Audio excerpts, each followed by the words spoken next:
Well, The Last Secret Agent, the title itself indicates an incredible story, and it does. It tells the story of Pippa Latour, one of the last female special operations agents in France, to get out alive after its liberation in World War II. Now, following the war, Pippa actually settled into everyday life in New Zealand, raising 4 children. But the story was kept secret, even from her family, about her time as an agent in the war. Now, Jude Dobson was given the privilege to share Pippa's story in this new book, The Last Secret Agent. And Jude, welcome to the show. It's a pleasure to have you with us this afternoon. It's lovely to be here. Thank you for having me.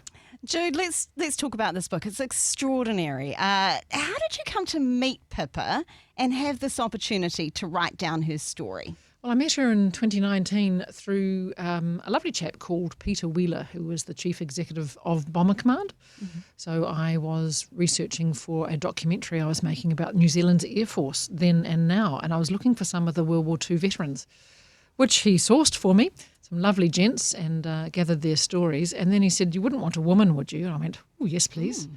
So I met Pippa, but of course, two things. Pippa's story didn't fit this narrative. But of course, Pippa didn't want to talk. But it was very nice to meet her, and we stayed in touch through Peter. Nice. Every time, not every time, maybe once a year, he'd say, "Oh, do you want to come and see Pippa?" So I'd go and see Pippa. Nice.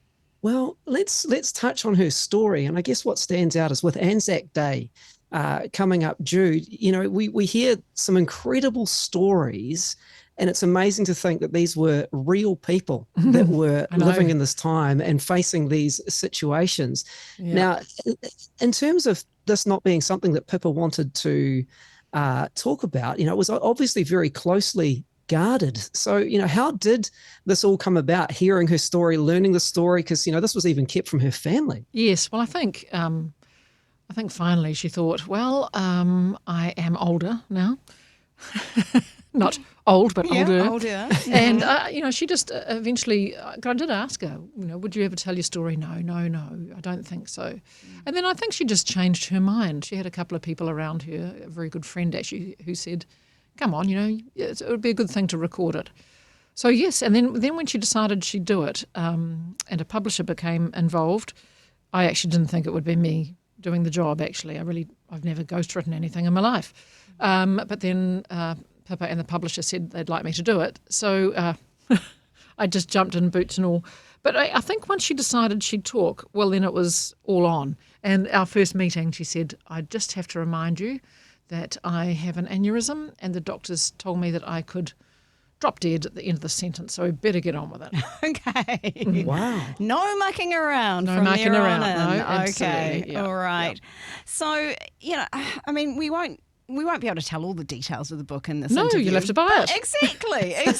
and it goes to help Pippa's family, so, there you go. That's good. Yeah. Go get it. It's a great book. I'm going to just hold it up. Here we go. But I do wonder if you could give us a brief outline of her time in France as a spy. As a spy. Ooh. So she arrived on the 2nd of May, which is in 1944, a month before D-Day, and her job was to be clandestine, and she was 23, but disguised as a 14-year-old soap seller.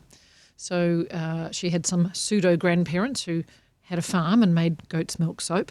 And so that bit was real, not the grandparents, but the soap was. And she would trundle around about 100 kilometres on her bike around Normandy, and she would gather intelligence. She'd sell the soap to the German soldiers and gather intelligence. And she was a wireless operator attached to scientist circuit. So that information would go back on her wireless set in the dead of night, and then UK would be telling her and the resistance on the ground, right, we've got another a drop on this date, these coordinates, make sure the resistance are there. So that was her job. She sent 135 messages, and she was very lucky not to be caught. She was almost caught quite a few times, actually. And then come August, she was overrun. The Americans were there, and I naively thought that when I first spoke to her, oh gosh, so then by August, D-Day, and she went, yeah, I was a bit naive too. I watched it happen from afar, saw the balloons and saw what was happening, and she said, I thought that's it, end of the war. Yeah. But she said that was silly because then it just even got worse really. So it took her till October to walk out to Paris, and that was traumatic.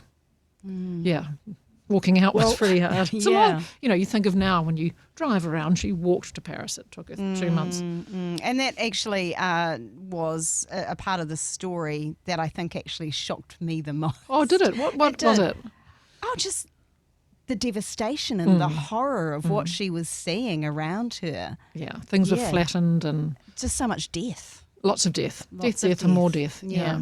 Yeah, I found that quite shocking. I mean, let's jump in there too, because as you've, in a sense, walked this journey with her, Jude, what surprised you as you, unpack this with her? I think actually what Di's saying, the enormity of death. She said to me once, she said, someone said to me, did you kill anybody? And it seemed such a silly question because she said, no, I didn't personally kill anybody, but I saw a lot of death, which is traumatic to sight it, and she caused a lot of death. And I think one of the saddest ones was when she had called in some coordinates and knew that the bombers would be over to deal to that place. And then the next day she saw a grandmother and her children walking across that area, and of course she couldn't say anything, and they were killed. And her pseudo-grandparents also didn't know that she'd called in those particular coordinates, and they knew this family, and they said, you must come to the funeral. And of course she went to the funeral, and she's there thinking she's the one that's caused the funeral. So, but she couldn't say anything. Yeah, so hard. Yeah. And I think the hostages also got me. The hostages, that they just go through different villages, and maybe if it was just Wednesday or because somebody had done something the last week Germans weren't happy with, they just grab half a dozen people off the street and put them in a van and take them off and shoot them. And she saw a lot of that happening. Yeah. Having spoken with Pippa and hearing her story, why do you think she made such a good secret agent? Well, I think it was her childhood actually. She grew up in the Belgian Congo. She could shoot a gun at age 7. She learnt Morse. She was great at algebra. It was a fairly nomadic lifestyle back then in the 20s and 30s. She'd go for a day without food, and sleep was odd because her adopted father, because both her parents died before she was 5, and her stepmother died too, actually. She had a lot of death around her. He was a doctor, so they were nomadic. So she was used to a sort of a... transient lifestyle, which hardened her up a bit. Yeah. And I think actually that sounds sad, but there's actually the really lovely end of that, which is also having adults on your side, because she had 6 godmothers and they all had a job to do. Every time somebody died, another one stepped up to the plate. And the science around brain development that we all know about young children having a reliable adult, she always had one. So I think that made her fairly self-reliant. Yeah. I do find when you think of this story, difficult to get your head around being 23 and facing this. And I saw in the notes, Jude, she was it given a 50-50 chance of even returning? So when you talk about, walking out, I mean, it really is hard for us to get our head around what that must have been like as a 23-year-old woman going into that environment. But the opportunity to reflect on the story. So the book, widely available. It is The Last Secret Agent, and it tells the story of Pippa Latour, and of course, the story unpacked with Jude Dobson, who's with us in the studio. And I realize that we've only just scratched the surface. It's an incredible story, Jude. So obviously this is all entailed in the book, so people can get their hands on that for a read. And look, we really appreciate your time coming just to spend a bit of time with us in the studio to talk about the experience. Thank you. No, thank you. And thank you on behalf of Pippa, because it's really good that people can actually hear her story. Yeah, thanks again. Thanks for joining us on Rhema. Now, if you found value in today's content, hit that like button. And if you haven't already, consider subscribing to our channel with the subscribe button. This really helps us to continue to produce more quality content for you.